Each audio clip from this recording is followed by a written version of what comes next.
Welcome to the Paranormal Stakeout radio TV show with Larry Lawson.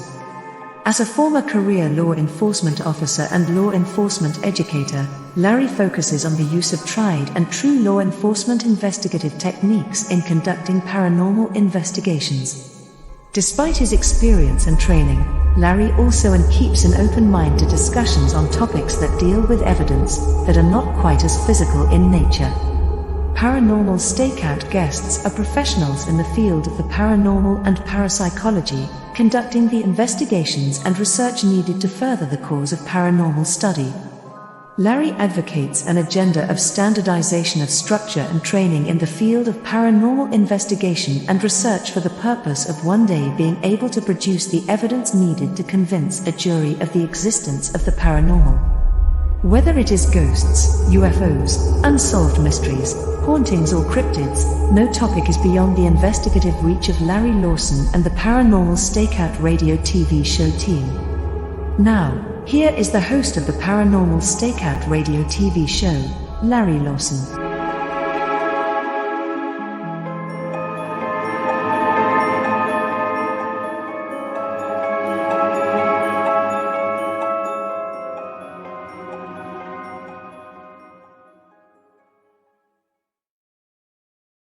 Well, good evening, everyone, and welcome back to Paranormal Stakeout. I'm your host, Larry Lawson, coming to you from our headquarters down in beautiful Vero Beach, Florida. And it's just like the rest of the country, it's hotter than the Dickens down here. But thanks so much for joining us tonight. I got a great show. I'll tell you who we got on in just a second, but I do want to remind everyone to check out all the other great listings of the shows on the network. xzbn.net. Go to that email or that website and you'll get to see all the great shows on the X-Zone Broadcast Network. You can find out more about myself and my group at either paranormalfbi.com or indianriverhauntings.com. That will take you to our sites and show you what we're doing down here in Florida. You can also find us on YouTube. Our YouTube channel is at Indian River Hauntings 2341, and there you can take a look at a lot of our investigations and the work that we do in the world of paranormal research and investigation. But you can also get a hold of me on the network here. You can get me at paranormalstakeout.org, and you can also write questions or give me your thoughts and comments about the show at ghostguy at paranormalstakeout.org. So check us out, find out what we're doing, and just say hi. Tonight, my guest is Lesley Mitchell-Clarke. She's a Toronto-based certified clinical hypnotherapist, but she has a particular area of expertise, and that is conducting past life regression, hypnotist work with alien abductees. So we're very excited having her tonight. She's does a lot of work with past life and inner life regression, and most of it takes place in her Toronto hypnosis clinic known as Lightwork Hypnosis. Prior to hypnotherapy, she had a busy career as an actor, a dancer, and a vocalist, and she still does a lot of work in the jazz community and is also a very, very busy arts writer. So Lesley has a lot of things going, but tonight she's going to be with us. So Lesley Mitchell-Clarke, welcome to Paranormal Stakeout. Oh, Larry, thank you so much for having me on. Boy, that introduction, I feel exhausted. I feel like Shiva with 8 arms coming out there. It's not all that intensive, believe me. It all sort of flows together. So I'm not really running from pillar to post, but thank you so much for the lovely intro. Great to be here. Sorry that you are so hot in Florida. I tell you, I would It's tell Florida. you, I know, I tell you about our lovely Canadian breeze, but I don't want to upset you. So, Well, you're in anyway. Canada. You're in Canada now, but you're from New York originally, I correct? am. I am originally from New York City. I was born there and I lived there till I was a sort of a tween. And Mhm. then my family moved to Los Angeles. And that was because my dad, who had been a jazz bassist, had decided to become a comedy writer for television. And Mhm. within like a few short weeks, like the kind of thing you never hear about now, he had sold his first script to Get Smart, with Bell Brooks and all Yeah, those yeah. guys. And it was just after that, it was just one thing after another, and eventually he spent many long years working with Norman Lear, and produced and wrote for All in the Family, The Jeffersons, Maud, Wow. Good Times. He has several Emmys for Mary Tyler Moore. So my dad, he must have had some voice must have spoken to him, because it was really kind of it must have seemed like a crazy heavy duty thing to, Uh, say my It's grandparents.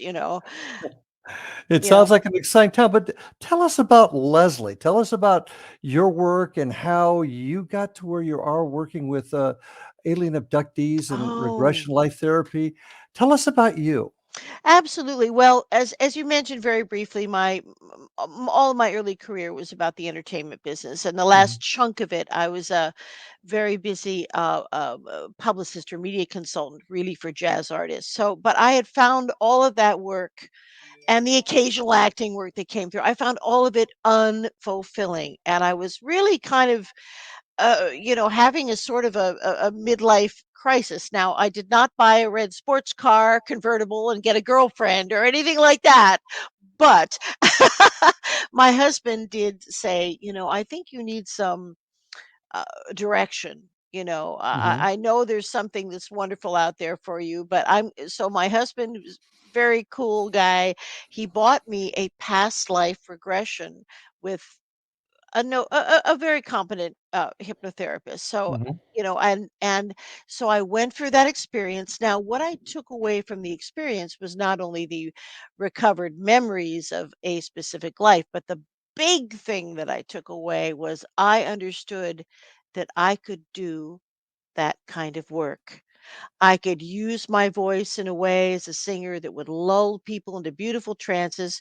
I just knew I could do it. I can't mhm. explain it any better than that, but it was a one of those light bulb, aha types of things. So very shortly after that, I went to study with Dr. Georgina Cannon, no relation to Dolores Cannon, but equally gifted. So Georgina, who is Mhm. British, she lives in Canada though. Yeah, we've had her on the show. So yeah, Oh, that's right, beloved Jesus. yeah. She's, she was my teacher and my mentor, and Mhm, so I began studying. I took my initial, very basic hypnosis certification, which allows you to actually practice. I took that from her, and then layered upon that many other disciplines, including past life regression and interlife regression. These what we call the metaphysical processes. mhm. So I after I was bona fide zona fide to practice, very soon after that I had a job actually in Georgina's clinic, which was in Toronto, Mhm. and, about once a month, maybe, someone would call in, who believed they had had some type of experience with some otherworldly being. Maybe they had missing time, maybe they felt they had implants, maybe they had, visual marks, whatever, and Mhm. nobody wanted to touch that with a 10-foot pole.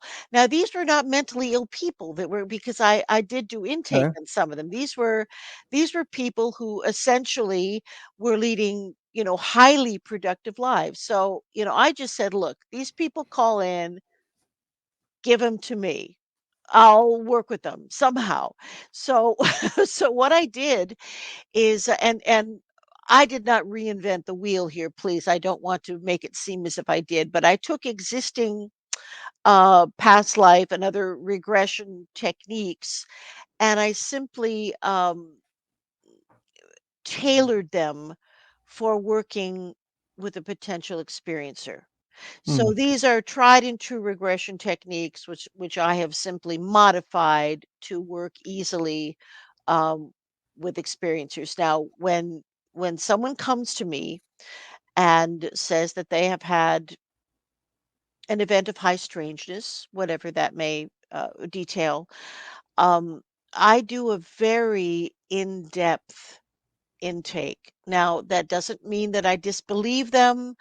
What it means is I have to be particularly careful that that I am not working with people who are suffering from mental illness. Sure. That's Let, oh, go ahead. let me ask you a quick question, just so the audience understands. When you say you do an intake, Yes. that means you're doing what? That means that I either on Zoom or some like system like we're on now, either some type Mm-hmm. of internet connection or on the phone as we used to do in the old days, I will have just a really in-depth talk with the person who is requesting my services, and I will ask questions not only about the specific incident, because I must tell you, somebody has to have at least partially recalled memories for me to work with them in this way. And that's a Got you. tip I took from my friend Kathleen Martin.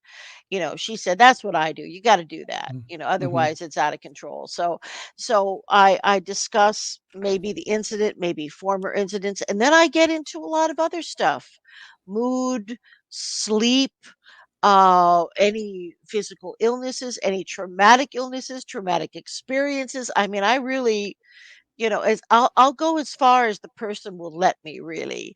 But what that does, it's not invasive. What it does is it gives me a picture of the individual. And if I feel, and if I even have a spidey sense that something is not right, because, mentally ill people can be highly manipulative. Mm-hmm. I will just say that it's not pleasant to say, but it's possible that someone could actually have been diagnosed with, say, borderline personality disorder and is not sharing that with me Mm-hmm. and is able to maintain some type of mood consistency for a short period of time. It's possible that someone could fool me in that way, but I try to make sure that that does not happen. So that's the intake. It's really for me to know if I can treat that person. Now, I'm not saying that if someone is manifesting some serious mental illness as we perceive Mm-hmm. it, that doesn't preclude that they have had a contact experience. What that means is at that point, when I know that I can't treat them legally, I have both psychologists and Okay. psychotherapists That who are was open to that phenomena, and I refer them on. that was my next question. Yeah. How often do you encounter individuals, maybe not with psychological issues, but they're frankly they're just fakes. They're trying to make a name for themselves or fool you. And Hmm. does that happen very often? I feel, and I may be wrong, but I feel that has only happened twice, Okay. and very early in my treatment career. I Hmm. and there was one guy who was acting up a storm. I mean, he should have gotten a Tony Award for his performance in my little studio at the time, and he was, claiming to be giving, birth to dragons. I mean, it was, even by my wide definition, it was out there. But I knew it was acting because Hmm. I'm an actor. You can't you can't fool me. That happened one time, and then there was another time during a past life regression where I believe someone who was actually, I found out later, was quite sociopathic, was manifesting some stuff that I don't think was for real. Okay. So, I'm not perfect, but I tell you, I damn well do my best to make sure that my treatment is going to be helpful and healthy and benign, for the Excellent. person I'm Well, working with. well, we need to take our first break. That first session went fast, didn't it? So we My got to take our God. first. We've got to take our first break. So folks, stay with us. I have Lesley Mitchell-Clarke, hypnotherapist, and we'll be back in just a second after these messages.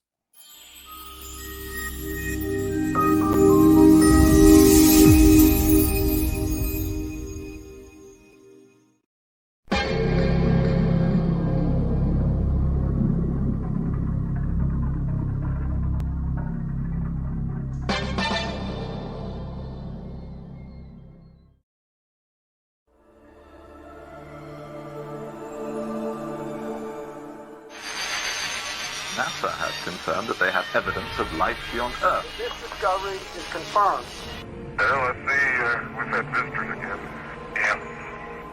apparently worth mentioning? I filmed 16 minutes on March 5th, 1994, 16 minutes of broad daylight UFO activity.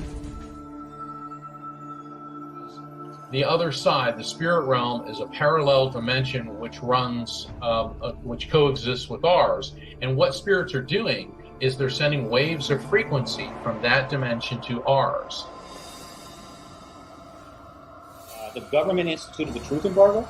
The government poured disinformation and misinformation into this field, encouraging hoaxes and any other foolishness. It created a truth vacuum that naturally was going to be filled with theories and assertions and other stuff.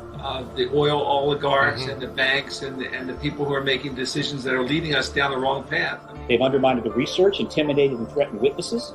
The government is responsible for the fact that the status of this issue is not resolved. I'm Rob McConnell, host and executive producer of the X Zone radio show. Now we are set to bring the amazing world of the paranormal and the science of parapsychology to broadcast TV and online video with the development of X Zone TV. X Zone TV will now bring our loyal listeners and new viewers face to face with the most controversial and well-known personalities in the field of the paranormal and the science of parapsychology. From scientists to theorists, astronauts to adventurers, celebrities, pundits, advocates, and naysayers, they'll all join our rapid-fire TV broadcast, interactive discussion, and debate. Interest in the paranormal and parapsychology has never been more intense, and it continues to grow. The truth is out there, so take a deep breath and join us as we step into the light. For more information about X Zone TV, please contact me, Rob McConnell, directly at these coordinates, Rob McConnell at xzonetv.com.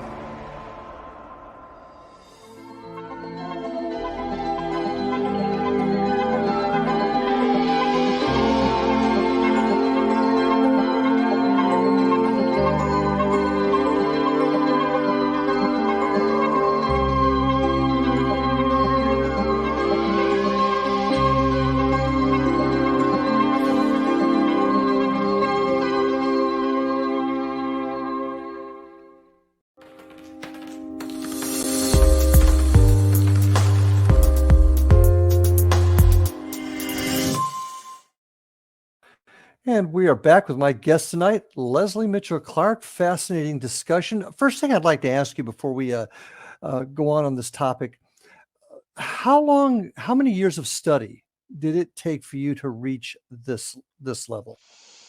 Well, I've been a practicing hypnotherapist for approximately 20 years. Mm-hmm. And I began really working in the metaphysical and areas, which includes regressions of all types and working with individuals who have had contact experiences or believe they have. I've been doing that for around 16, 17 years. Oh. Yeah, so it's been, it's been a while, and I was very, very blessed and fortunate to be part of Kathleen Marden's research program that she conducted with in conjunction with MUFON, the Experiencer Research Program. So I was involved with that for 10 years, and it Wow. just completed fairly recently. But I also worked on the same a parallel program, essentially looking at the same things for Dr. Edgar Mitchell's group, Free Hmm. Experiencers, Mhm. and now I'm doing the same thing with Les Velez, who was a Oh, very yes. important figure in MUFON. Les Velez is an organization called Opus, and I'm doing Mhm. the same thing with them. So I have always aligned myself with organizations that are research oriented, I shall say. And Mhm. so most of the time, I mean, when I'm getting a referral from MUFON and the investigators that I know, these people have been thoroughly vetted. Hmm. They're not mentally ill, they are not fabricating. I can be very, very sure that I can work with these people, in an open way Mhm. and not be concerned about any of those issues because the vetting is so stringent for both MUFON and Free, and also for Velez Group Opus. So Mhm. when I work through those organizations and with them, it takes a lot of a lot of concern Sure. off of me, Well, as I might say. yeah. What is the goal of your therapy, your work? What are you trying to accomplish? Healing, healing. Okay. First of all, I am a healer.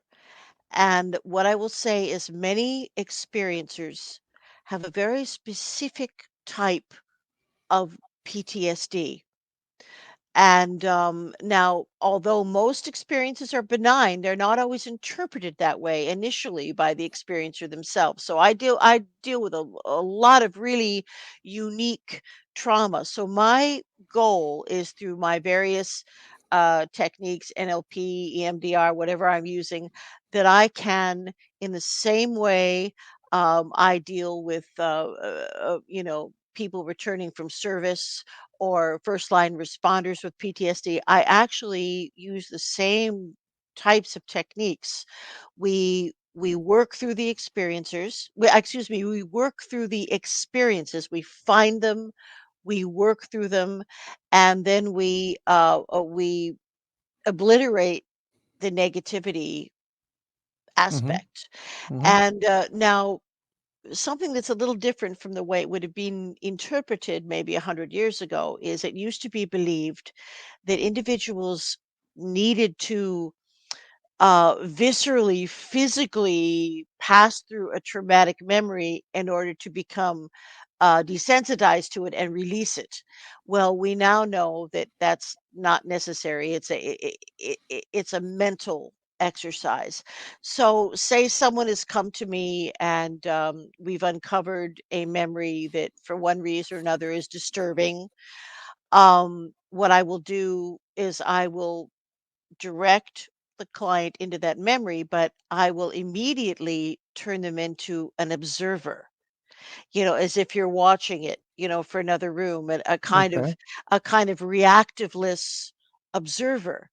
And that allows, and this is the magic part of hypnosis, that allows the client to transcend the experience and do it in a way that is more involving the higher self and the intellect. So you can re-experience the event without trauma by becoming an observer, and you are still able to process it and then release it. So my goal is healing, and also then integrating the humanoid personality with whatever other exceptional qualities exist, because I will tell you right now that the big commonality between experiencers is psychic ability. They all have it, and I don't care if it's a toothless man from the bayou. I don't care, or if it's a court judge, and I have treated all of these people. That is The that common is the common thread. Now, whether they're watching it in genetic lines, which I believe some groups are, I also Okay. believe that there are many, many varieties of aliens that we have regular contact with. Our own, in Canada, our wonderful political figure, Paul Hellyer. I don't know if you ever had him on the show. He was a lovely man, and he was at different times the Minister of Finance, and he Mhm. was also a vice premier and premier of Ontario. So he was a knowledgeable, wonderful man, and he was very much in the inner sanctum, if you will, of the Canadian government. And before he died, my goodness, not a month before he died, he shared with me that to his knowledge, there were at least 85 species of beings that the Canadian government was interacting with. And I don't mean just that they knew about them. These are people with like treaties and trade and who knows Well, what. that's a pretty heavy statement I mean, a Well, government. yeah. How, when you say he knew that there were 85 different species, hmm how are we getting these numbers? Are you able I'm to only, unfortunately, and of course, being a Yankee, I can't. I do have dual citizenship, but my knowledge of the machinations of the Canadian parliamentary system are limited at best. But he was a government insider. So he Uh, got it from inside, is what you're yeah, he okay. very much, and then he was also Paul Hellyer was also a whistleblower. He was involved in at least three of Dr. Stephen Greer's press conferences in Washington, D.C., Mhm. disclosure press conferences. So, I mean, this is nothing new. You can find a lot of footage of him, discussing Oh, all of this, I'm very, very, very, very ad familiar with him. nauseum. But I had tremendous respect for him. He was a incredibly intelligent man, and I believe him 150%. How what type of memories, what type of person I know they're abductees, but Mhm. what causes them to come to you for help? Okay. Is it just the trauma of what has occurred? And then what do you do? What is your process? Maybe that's a good way to Okay. put it. Well, first of all, it's not always trauma. In fact, it's more rarely trauma. Okay. Mostly what it is a feeling of confusion.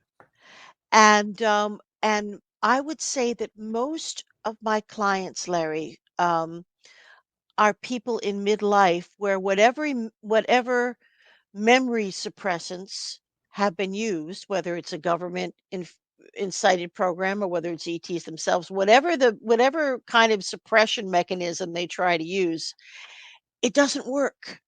And it really, after 20 years, it people start having flashbacks in the sense that you might have them if you had experienced a traumatic event Okay. and you're getting flashbacks. So most of the time, most of my clients are individuals who have more than one partially recalled memory.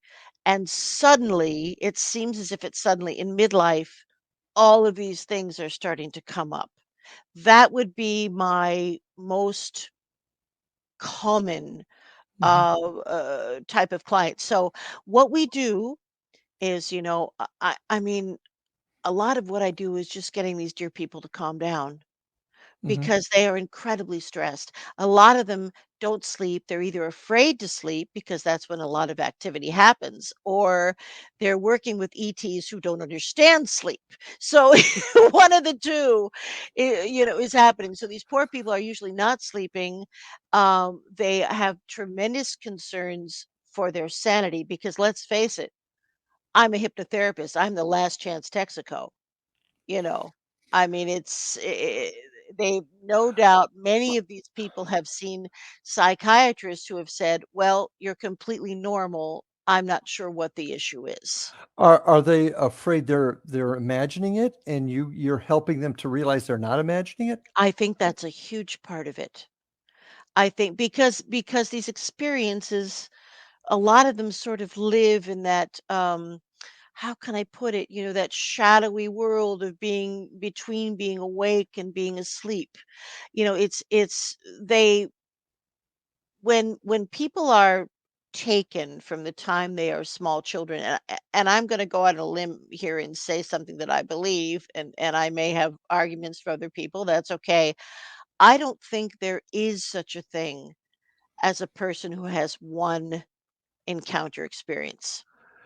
Uh, and I was going to ask you that question myself. How often are these individuals coming to you with multiple experiences? Almost once we get in there, almost I have never worked with anyone who has had one experience. Never. Okay. So by the time people come to me, they may only be recalling part of one, but and you have to remember my job when I get into the areas of regression, I have to be completely vanilla. And I Mhm. record everything. I Mhm. record every session. If you've ever seen, video recordings of the way Mary Rodwell works, it's almost identical to the way that I work. So it's very important to not um, be make suggestions, to not imply anything. Absolutely. Yeah, Yes, absolutely. I can because once you start doing that, then you take away the validity of your questions if you suggest and whatnot. So absolutely. I I agree. I'm a really like you.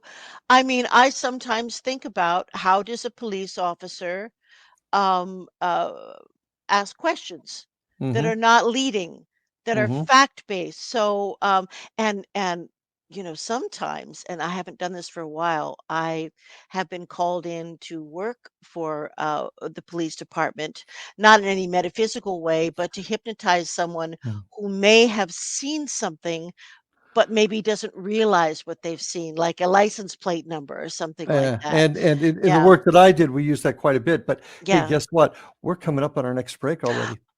So stay with us, folks. I'm here with Lesley Mitchell-Clarke, hypnotherapist. Stay with us. We've got a lot more to talk about. We'll be back after these messages.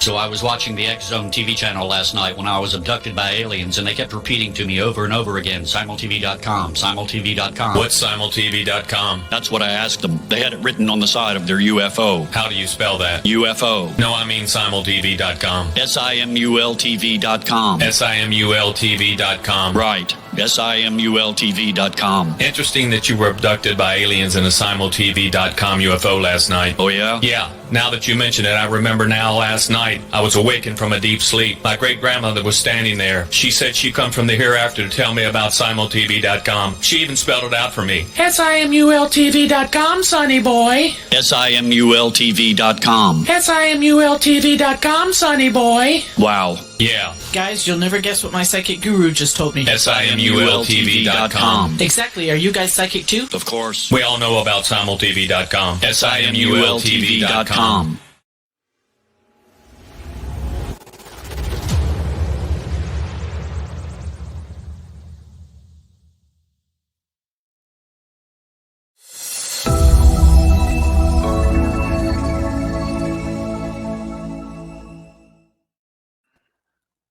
And we are back with my guest tonight, Lesley Mitchell-Clarke, up there in beautiful Toronto, Canada, having a fascinating discussion on hypnotherapy, regression, life therapy with abductees.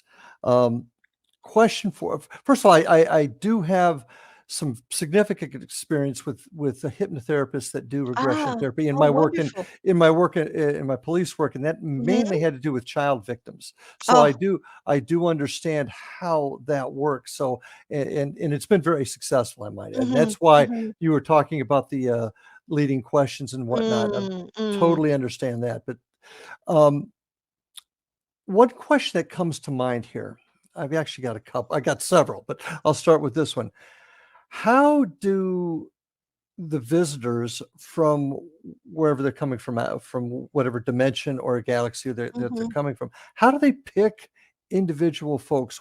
Have you been able to discern a criteria? I know you mentioned that they all tend to have psychic ability, but is there any other criteria? How do they know who to pick, I guess is the question. Well, I think that is a very complex question, because there probably are a lot of different answers. Now, if you're talking about the Zeta Reticulites, they have always been looking for genetic material since the Roswell crash.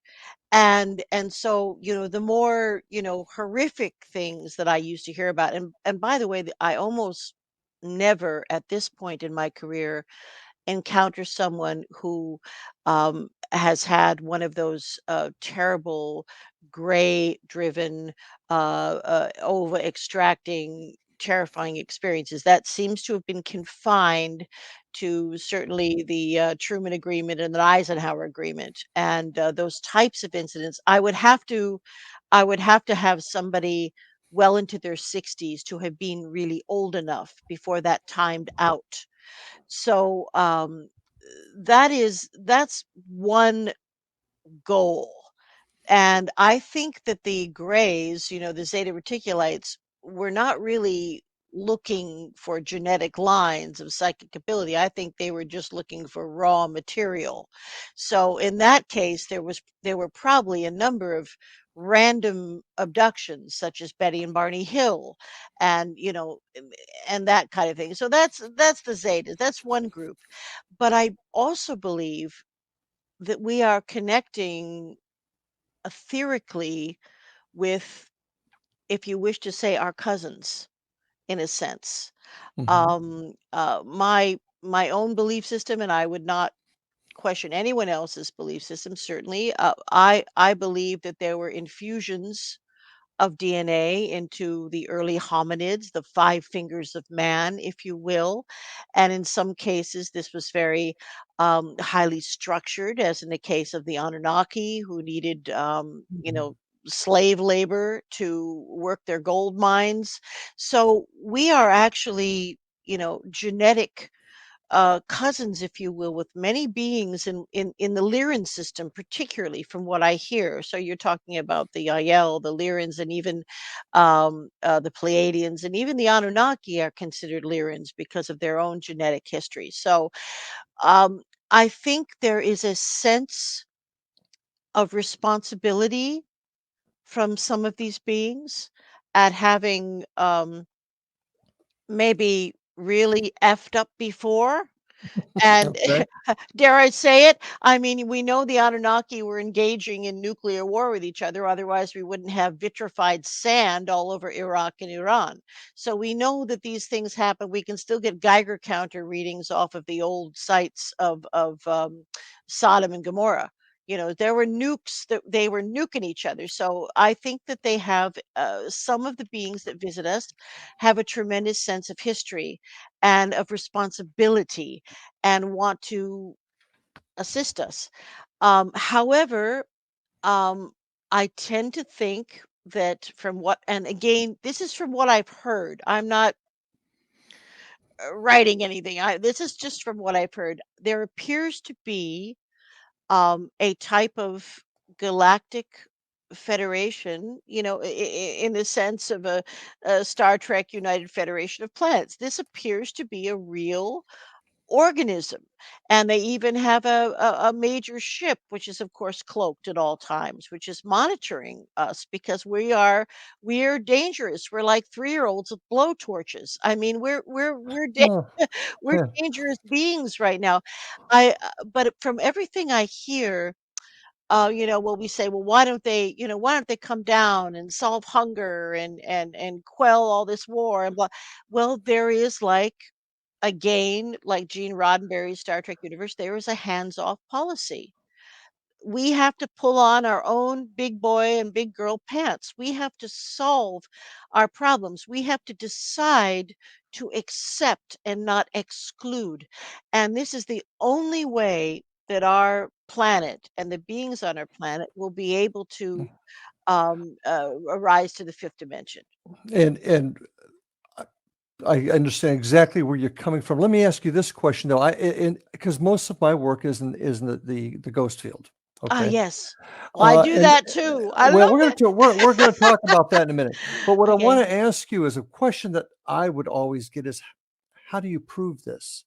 So that's the question I'm going to pose to you right now. That Mm. you have just unloaded a huge bit of information about where we're at as far in this real world, and that a real Mhm. world is really not Mhm. what we think it is. Mhm. Where's the proof to that?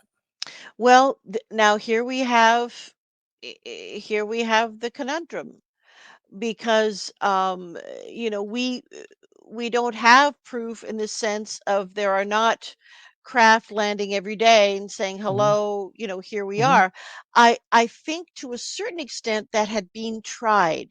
Now I know that there was a wonderful being named Valiant Thor who claimed to be Venusian, and he was here for 3 or 4 years and tried to get Eisenhower to do things about, food and this and that, and all that he heard was, well, we'll have a financial collapse if we don't continue with fossil fuels. So, apparently Valiant Thor went back to his thing. I think now that disclosure is a grassroots movement. mhm. And I think that it's individuals like yourself, Larry, and all of the other, commentators and Rob and everybody else who works at X Zone Radio. I think we are all what I would have to call midwives of disclosure. Mhm. So although I cannot say that I have proof, because sometimes even in a past life regression, if the person gives you enough information about a recent lifetime, you can Mhm. actually make connections and find Sure. some provable things. This is an improbable process, and also, as if it wasn't complicated enough, I have to say that at least half of the activities that people experience in their encounters with extraterrestrial beings are what I would call astral events. They are either projecting themselves, they are being taken and leaving their bodies and going on the craft, which is all resonating at a higher vibration. So it's all vibration, right? That everything we're in the dense. We are in a dense, slogging about in the Neolithic slime. Mhm.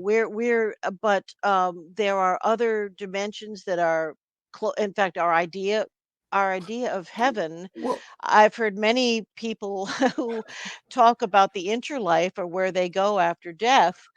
Many of them have talked about seeing um, extremely alien beings in what we would call heaven.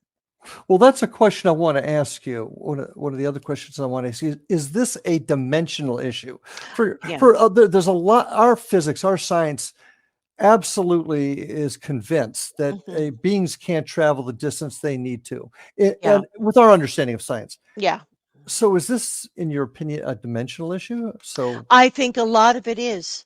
I think a lot of it is. Now, there are beings, like beings from the planet Serpo that Len Kasten wrote about so eloquently, that have mastered space travel, but I still think that involves some kind of folding of space and interdimensional activity of some sort.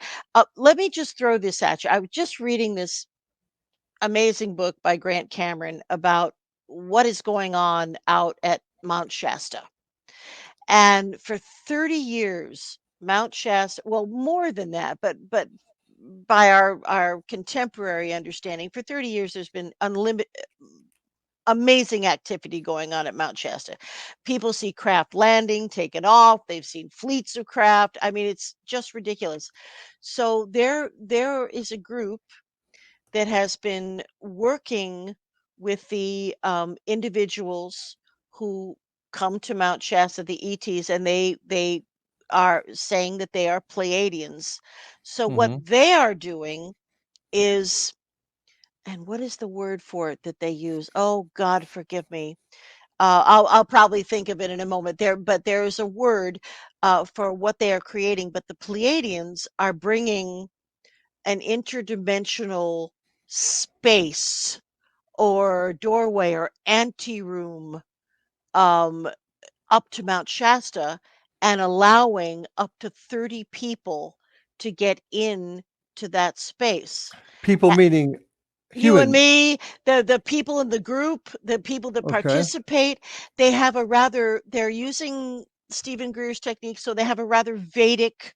They're chanting and they're doing whatever they can to lift the vibration, but then apparently the beings are able to come through and manifest this kind of room. So everybody marches in there and they experience enhanced thoughts, but it's an exercise because eventually they will be able to walk through that door and Mhm.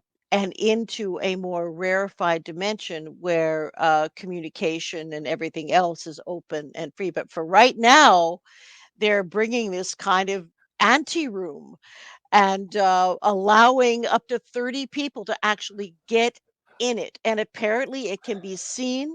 Apparently it can be seen. So this is Grant Cameron has just written quite a book on that. So Well, how, with all of these people, and one thing in law enforcement I found, if more than one person knows a story, it's not a secret. right. So how long do you think it's going to be before this breaks out, before it is no longer something that can be hidden? I mean, too many people apparently know about this. Well, it's broken out. already. It's just that we're unfortunately, there's a lot of suppression by major news sources are not going to promote this. The last thing Why? Why? because I believe there is tremendous fear about us preserving the environment and the loss of fossil fuels and alternative energy sources. I think it's about the money. It's always about the money. And speaking of about the money, Follow the money. Isn't that what follow you the say? speaking of the money, we've got to go to our next commercial break here. So All this is right. just going so fast. So stay with us, folks, for Okay. the last session of Paranormal Stakeout tonight. So stay with us. We'll be right back.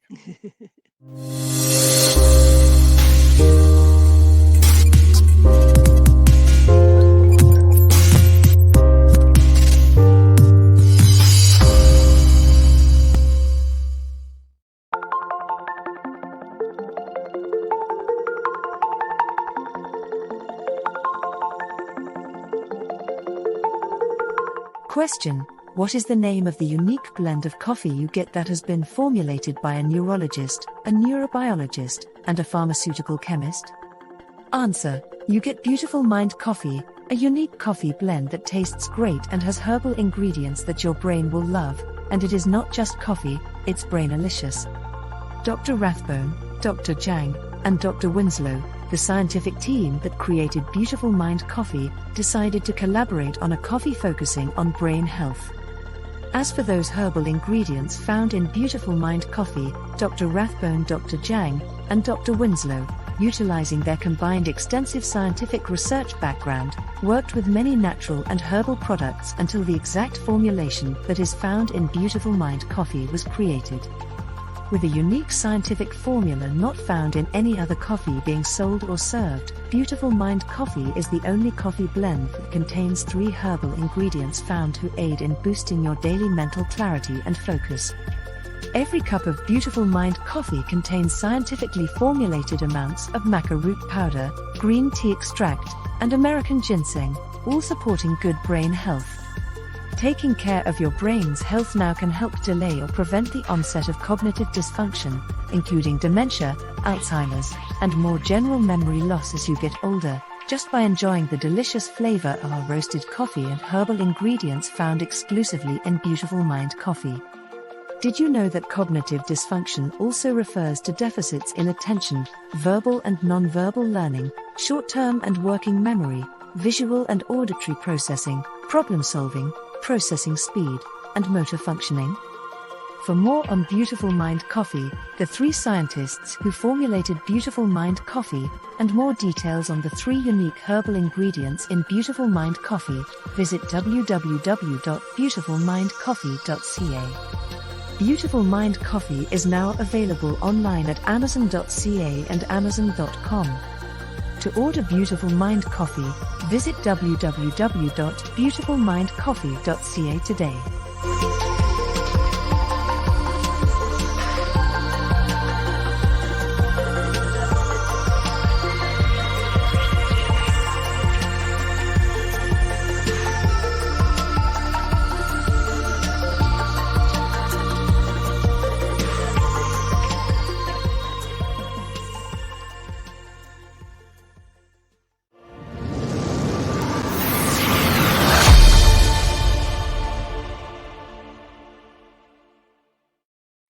And we are back on Paranormal Stakeout with my guest tonight, Lesley Mitchell-Clarke. I want to remind everybody to check out Indian River Hauntings and the Florida Bureau of Florida Bureau of Paranormal Investigation. I'll get it out on our websites at paranormalfbi.com and indianriverhauntings.com.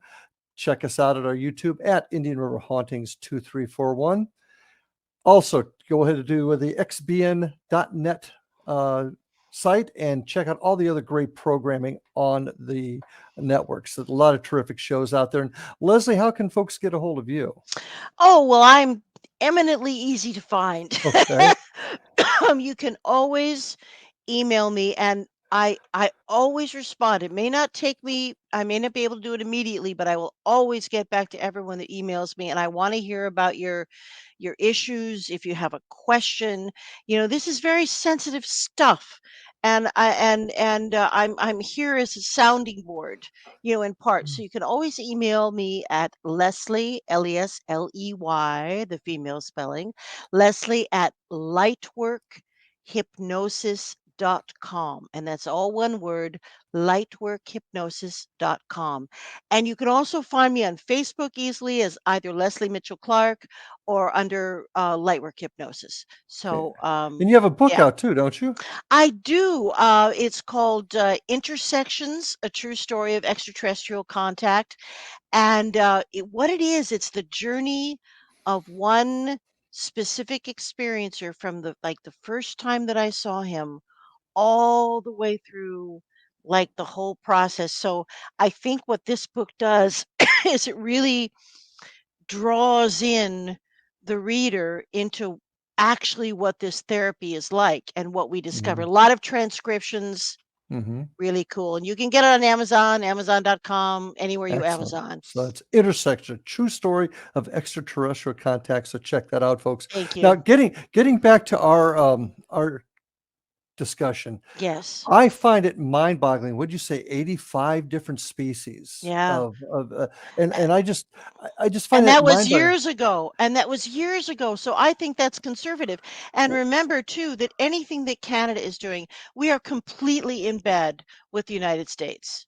So there are no, there's no wall there really. We are in bed with the US. So whatever is going on, on our end, it's even more so in the Well, US. as a rule, I got to say I'm really proud that we're friends with the Canadians overall. They're our Well, we brothers and have to sisters. be. So We that's right. we are the caretakers of North America Yeah. right now. But getting back to your work, and you've done a lot of it, and Yes. there's so many more questions I have to ask. We may have to have you back on the show even. Oh, I'd love But that.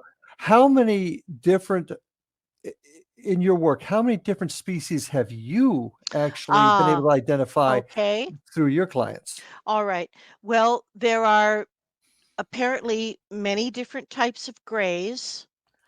I don't think that they are always fully biological, if that makes sense. I think they are, at least in part, AI. And the reason for that is people are not able to get any conversation from them except limited words because Like everything is alien robots. everything Okay. is telepathic, when we get out of our realm, everything's telepathic. So there are little tiny guys that are maybe 3 foot tall, and there are other grays that are a bit taller, and then there are some grays that look even quite humanoid, and then we would be talking about, say, the serpents from or the ebens rather.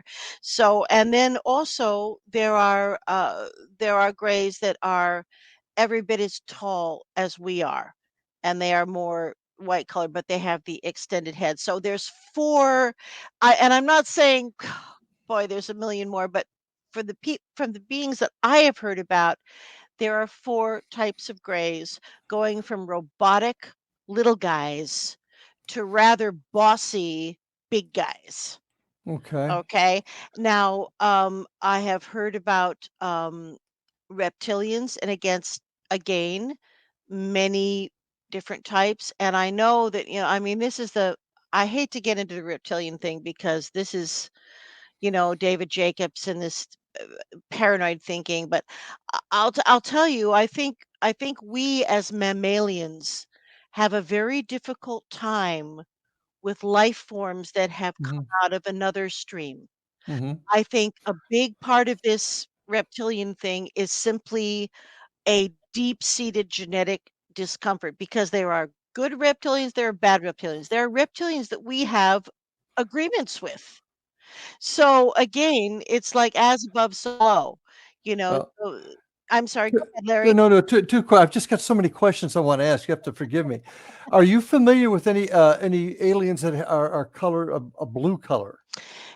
This is so out there because I was just talking about this the other day, and I'm not saying that these beings don't exist. Believe me, I'm not. But in the scope of my treatment, which has been, oh God, how much you think all these years, I have never once heard about these blue avians. Now Avian, okay. I have heard about beings that are very humanoid. In fact, it's even been said that beings of Pleiadian origin, hence the term blue bloods, looked Mhm. blue because their blood was copper based and not iron based. So I have heard of beings that look, completely humanoid, but their skin has a blue tinge. That Any I've heard about. any feline, I've had people talk about that, but very few. But I okay. have heard people talk about that. Mhm. I think anything's possible. You know what I mean? Sure. And remember that some beings are really light beings and they assume bodies or manifest bodies to make it easier for them to engage with us. Okay. Have you ever seen an alien or a UFO? Have you ever experienced that yourself? With all these I folks that you've have. talked to? You Oh have? man. Okay. Oh Larry, I don't know if there's time to tell this story, but I absolutely have. I was a young actor. I was away at summer stock in the Black Hills of South Dakota. That's where the Mhm. Rushmore heads are, but it's also a very sacred Indian land. Mhm. I shouldn't say, God help me, Native American land, Aboriginal land. It's sacred to those to the Lakota Sioux, Mhm. and part of that is they have a huge history of sightings and what have you. And I had an experience where I met a young lady who was also in the company, and she had a second job where she was a psychic communicator with ET beings, and she worked for the government. She lived in Las Vegas most of the year, and they would fly Mm. her out there in one of those plane wrap airplanes out to, Dreamland or what have you, one of the bases out there in the middle of the Mojave. And she would sit in a room with a bunch of other psychics and communicate. And so the ETs and their craft were following her around all summer. And she had a car, and so she drove me into town, out of town. I saw craft sometimes close enough to really perceive windows. Interesting. Yeah, so I was sort of incidental. I don't consider myself an experiencer because I don't have the child. I Mhm. was simply, incidental in that way, But I think. you still experienced the events. Te Yes. Tell me something. Is this generational? For example, if I was to have an experience, does that mean my children are more prone to have an Wow. experience? I gotta tell you, Larry, it's hugely generational. Why? When I get people in my chair and one of the things I ask them, after we've been working, I say, Mhm. Did your mother or father or sibling ever tell you about any kind of unusual experience they might have had?" And 9 times out of 10, I hear some kind of story. Why do you think that is? Especially, well, because I think some beings are tracking either their own bloodlines as they trickle down today, or psychic ability, or some combination of both, because generally what I hear about is through the maternal line. Like, oh, my mother had this happen. Okay. Now, this could just be our sexist bullshit, right? Where men had to be, men. I mean, I'm from the '50s. I'm a fossil, but men had to suppress their emotions. If my brother was going to cry, my dad would say, and this is horrible on so many levels, and I apologize for the political incorrectness. My dad would say, "Be a brave little Indian, don't cry." And my poor Mhm. brother, God knows what had happened. He couldn't cry. So I don't. It's hard to know when you get back a little bit farther whether there was many male experiences and it just wasn't discussed, if you know what Mhm. I mean. Mhm. But I Mhm. do hear about a lot of mother, grandmother, great grandmother going back in the maternal line, and of course we all know that mitochondrial DNA is most likely what's being followed. Interesting. Yeah, I mean, there's so many other directions I'd like to go with tonight. Um, do you th do you think that when you said that they are tracing their own line, am I to understand that there's been some sort of genetic mixing of genetics, I believe so. and these are kids, so we've got hybrid children? I guess that's where I'm Yes, going. we do. There are many of the experiencers that I work with have been taken on board craft and shown their hybrid children that have been achieved through, the extraction of sperm. I mean, there was never any kind of normalcy to it in the way that we would think of it, but the children have been created, and they want you to hold them and talk to them, and some of the children are very humanoid looking, like they could really pass. Maybe they have a slightly higher forehead. I mean, Mhm. really, and some of the children look very much like some variety of gray, if you will. Is uh, the is the government familiar with these folks and keep tabs on these children that may be hybrids? Boy, Larry, that is such a big question. We really should have a show where we talk about the black ops and the secret space program and the government. That is Mhm. a that I would not exclude government involvement from any aspect of ufology. I would not, with what I have heard. And I will also I will also have to say that the worst things that I have heard, as far as in regressions, tortures, the worst things that I have heard from experiencers under hypnosis were conducted by some type of military Mm. ET combination. But I don't want to leave on such a sad note, but I think we Yeah. can feel positive, because my God, Larry, upwards of 80% of the experiences that people are having, and this is confirmed by all the Well, research, are has been positive. positive, are Okay. positive. So let's Well, let's keep that in mind. okay, and on that note, unfortunately, we have run out of time, so we're gonna Oh, have to chat some more because I've got so many other questions, especially your work and perhaps the world of ghosts and spirits, apparitions, oh, as well as cryptids. So I'd like to chat with you more, but let I us. okay, well, we will do that. So thank you so much for joining us tonight. It was a really interesting conversation. I look forward to speaking with you again. And ladies and gentlemen, I want to thank all of you for joining us here tonight on Paranormal Stakeout. Remember, check out xzbn.net for the X Zone Broadcast Network programs that are out there. Great shows. Make sure you see them. Thank you for watching. Take care of yourself, love your family, and we'll see you on the other side. Have a good night.